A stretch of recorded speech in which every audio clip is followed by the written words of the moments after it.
We have it all twisted. And nobody even bothers to listen anymore. So fast forward. Okay, now we're here. It's going slowly to what I'm talking about, the prison. Alright, man, fuck.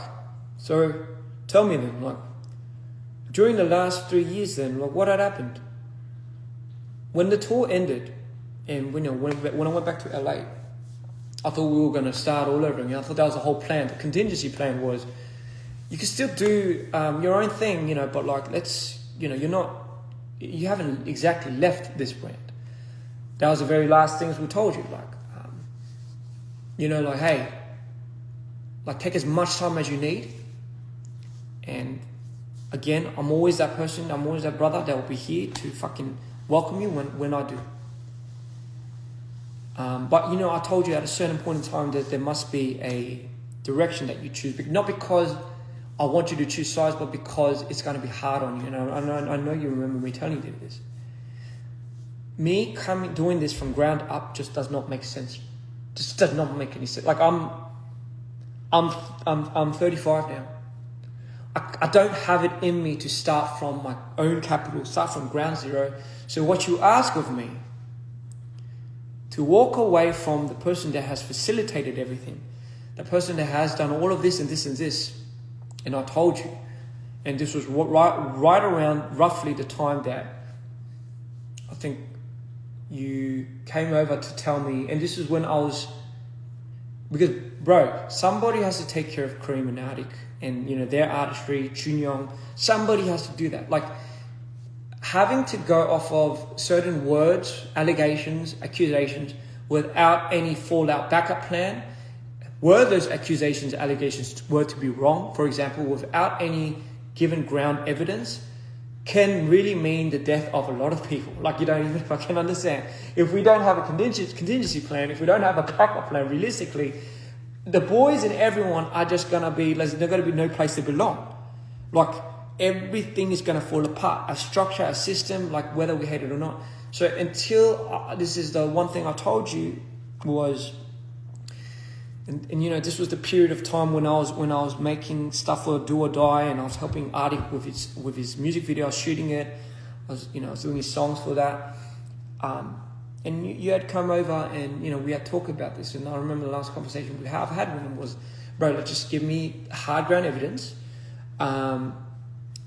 Otherwise, I can't just fall on words, and you can't, and I hope no one can blame me for that because of just all the shit that I went through. And it was just, I needed something to be real, much more real, other than just like something that is just like, this was meant to be like this was meant to be like that. And for whatever reason, I was like, okay, like I'm still open to all of this, man. Like I'm still open to it. As a brother, I love this guy. Like this is just something that, again, was something I needed to make sure I had grounded. Had this give in, I would not be here. Like that is why it's so important, and this is why I'm telling you. Like I do not want to fuck around anymore with my life, me personally. Not telling everyone is doing that, but for me, like there's got to be a point in time where I just got to hold myself and just stop and just follow my intuition. So for me, I just thought, you know what, like until something until something becomes more solidifying, I can't move, I can't budge. So you know why it's such an awkward situation when the dude that I'm trusting, the dude I have to trust, and the reason why I say this is because I went through with my mum, all my attorneys, all my lawyers, and I went through a lot of the documents that you were filing and I was meant to file, and all of these things that could have been and would have been marks of, like scum, like we just fucking auditing. That's what that's what Ronald was there for. That's what I guess your mate Matthew was there for. Ronald was my finance guy. He was in banking business for more than 8 years or something. So if anything, it wasn't like I didn't have these people that didn't know what they were doing. I had the people that were biasedly on my team that were meant to work against these type of people. So while that was happening, I'm sure like a lot of these other third parties were like drafting a scenario of their own, trying to find the means of getting this. And all this spectrum, I'm just looking at this one dude. I'm like, Would this one dude, Jeff, right?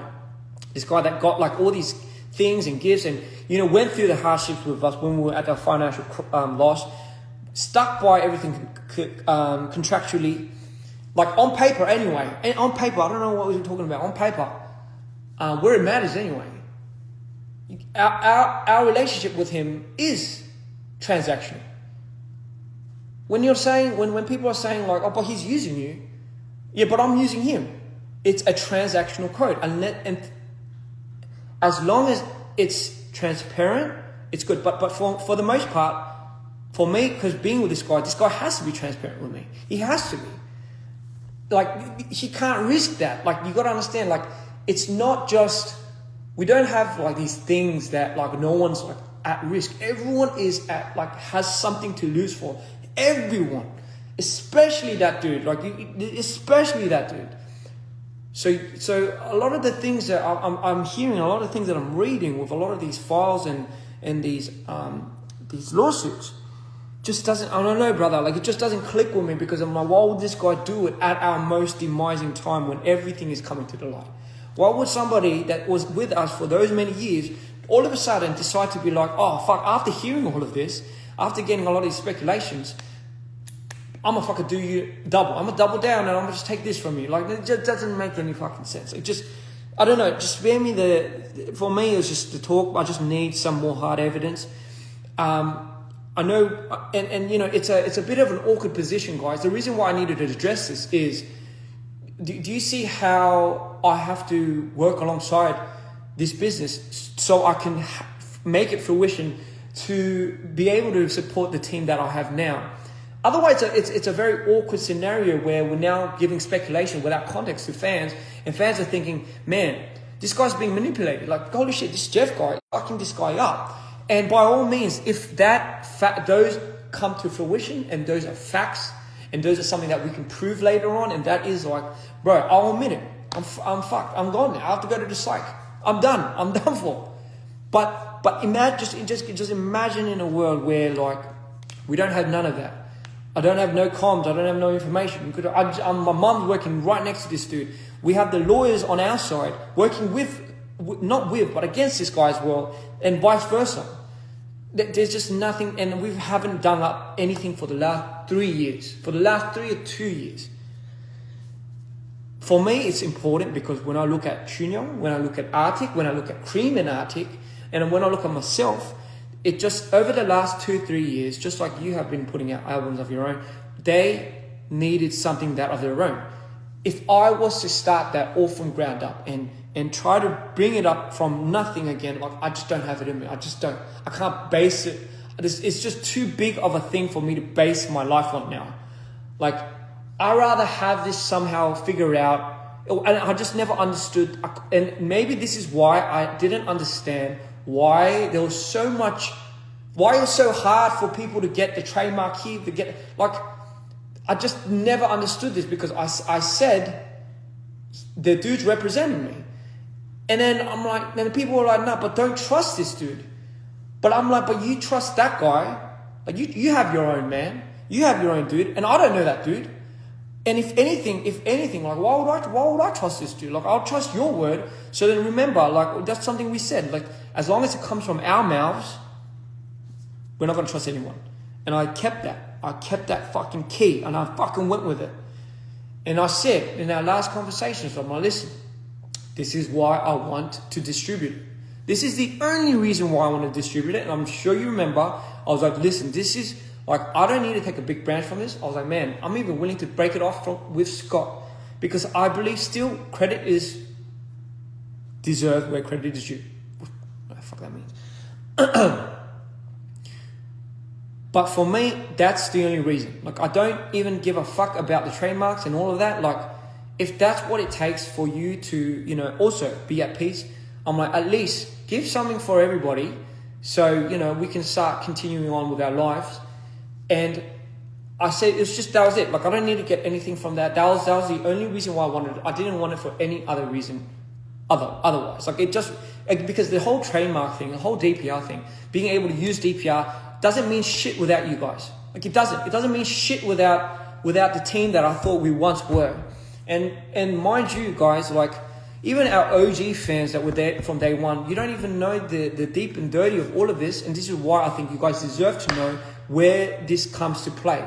How much some people did for this and this and this, and how much it means like something for somebody. Fuck, when people have a go at me, when all these fans are having a go at me for like losing you, for like being the one to having these malice judgments, for being the one to have lost you, to have gaslighted you into leaving, when I'm the only one that's fucking protecting this brand and just in the hopes of keeping it alive, I'm like, it's an awkward conversation every single time. Me and the team are here, and we're just looking at each other like, someone's like, hey, can we have a Dpr Live feature? And I look at this guy, I'm like, no, Dpr Live hasn't left yet. Like but I don't know what's happening, because I don't know how, like I don't know how they're gonna resolve. And in the beginning, it was that resolvement, and somehow it led to me, and then somehow it led to Scott coming into the picture again, which I just didn't fucking understand. And again, and I'll and I'll go to him and I'll message him and I'll listen. I'm like, you tell me if there's something that you and Harvey knows that I don't about this Jeff guy. Because if you are keeping something from me, that's technically you are acting against me as well. You're not doing it for me. You're all these claims you're doing, all these fast lawsuits and everything are taking a hit on the brand. When you make words like, let's scratch DPR off, like when you do stuff like that, it's like taking a big chunk out of me. It's just fucking me up. And it's like, but I got to like explain to these guys, hey, wait a second, guys. Like I'm trying to keep live alive, but it's not me that's like doing this. Like trust me, I want us to be who we were more than anybody in the world. Like I don't like the spotlight. I really don't. I fucking hate the spotlight. I say this in every single one of my shows. I hate that all the focus has now come onto me, because that was never the plan to begin with. It was never like, we never talked about it in a way where we're like, yeah, let's just end with fucking Dpr Ian. It was like we had all these DPRs in front of us, and fucking hell, like everything we've built it around, just like, I just can't like this is the aftermath. And guys, this is not like to say that we're blaming like Tarbin, and we're blaming, if anything, I'm blaming Scott, but like I'm not having a go at this guy right now. It's just no one even bothers to see this side of the spectrum of like, somebody has to do something for this guy, then somebody has to do something for this guy. What about Cream and Arctic? It's not just about Ian live, it's also about Cream, Arctic, Junyoung, John. It's about all of these guys, but what about them? Like what about them? I hate it when I see fans saying like, fuck, it's like, man, they only know Ian and they don't know Cream and Arctic. They're not a real DPR fan. How can they know Cream and Arctic when Ian is the first, and when this is the introductory to that? Like it's my duty to make Cream and Arctic into something so big, so they have their own following, so they have their own. The realistic part of it is we are only assigned to what we see and what's exposed. We have to grow our own fandom. Just because we have this whole DPR name and this whole legacy, it's not who we were. That kills me every single night. I can't sleep. I go down and I close